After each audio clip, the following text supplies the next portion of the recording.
It's time for Rewind. And this is the part of the show that makes us feel old. We look back at the films celebrating their 10th anniversaries this week, and of course, their 20th anniversaries this week. Starting off with the films turning 10 years old this week, we have Something New and When a Stranger Calls, and celebrating their 20th anniversaries this week. I can't believe this one, man.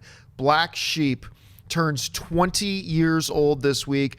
The Juror, and of course, White Squall, the great Ridley Scott film, according to John Schnepp. So, Schnepp, let's start with you. Which of these films stand out to you? The only one that I can actually remember seeing is Black Sheep. That's it. I mean, I never saw White Squall. I remember seeing the trailer. I was like, I'm not going to see that. Bunch of dumb dudes hanging out on some boat.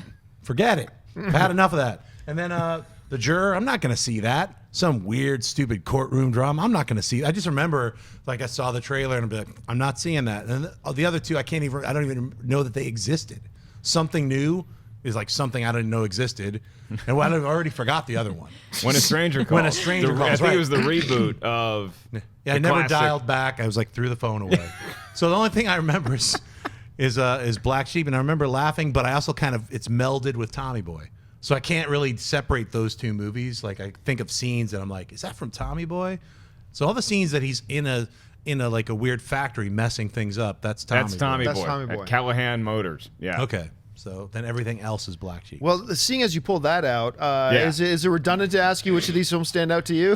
It is Black Sheep, but for a very different reason than Schnepp, because I do see the clear difference between Tommy Boy and Black Sheep, because Chris Farley was just not in as good health-wise shape in Black Sheep, and you could clearly tell that. He was on a decline that unfortunately would be one of the signs that he was not doing well with his addictions and would lead to his untimely end of his life. And it was so sad to see that happen, and Black Sheep was just a harbinger of, oh man, is it just going to be him and David Spade trying to just show up on set and make stuff up as they go along, because Black Sheep just had nowhere near the comedic value that Tommy Boy had. Tommy Boy is still a classic 90s comedy, and Black Sheep just was not. It was a huge miss, and I felt awful for Farley because I still believe to this day he's one of the funniest people that ever walked the face of the earth. So anytime somebody that talented is in a movie that just doesn't hit, you just feel bad all over, and you're disappointed. Yeah, that is one of the things that stands out to me about Black Sheep. Though I think Black Sheep had some redeeming qualities to it.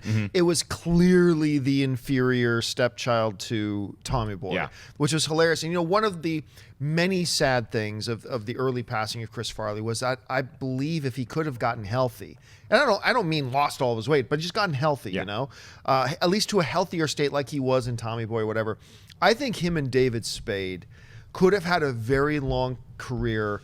They could have been a new Abbott and Costello, really. Yeah, totally. They had such fantastic chemistry together.